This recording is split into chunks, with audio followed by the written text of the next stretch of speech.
यार इस बकरी का दूध चेक कर ले, देसी बकरी में आ रही है माशाल्लाह। 3 बच्चे इस बकरी के, ये 3 बच्चे भी आपको दिखाते हैं और प्राइस भी बता देते हैं कि कितने में सौदा इस बकरी का होने वाला है। और बकरी का हुस्न देखें, बहुत प्यारी देसी में है। 2-3 महीने बाद बच्चे 50-60 हज़ार रुपए के हैं। क्या पैसे हैं भाई बकरी के? 50 ज्यादा फाइनल लगा है गाल 55 हज़ार रुपए की 3 बच्चों के साथ। 50 कर लो, 5 ऊपर वाला छोड़ दो। नहीं अच्छा, 50 हज़ार रुपए की मिल रही है ये बकरी। मेरा भी 3 बच्चे इसके साथ हैं और ये जोड़ा खड़ा हुआ है। जोड़ा कितने का दे रहे हैं भाई?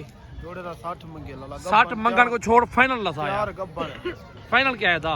फाइनल 50 हज़ार रुपए की जोड़ी दे रहा है माशाल्लाह। गब्बन है ये दोनों माशाल्लाह बकरियां। देखें देसी बकरियां, मैंने आपको बोला है बहुत सस्ती हैं। आप ये बकरियां 50 रख लो, कसाई का काम करो मेरा भाई। 2 दांत 4 दांत है, कसाईयों वाले बच्चे भी बन जाएंगे 2-4 महीने बाद। कसाई भी आपसे 30 हज़ार रुपए का एक बच्चा लेके जाएंगे। 3 बच्चों वाली बकरी भी आपको दिखा दी है माशाल्लाह।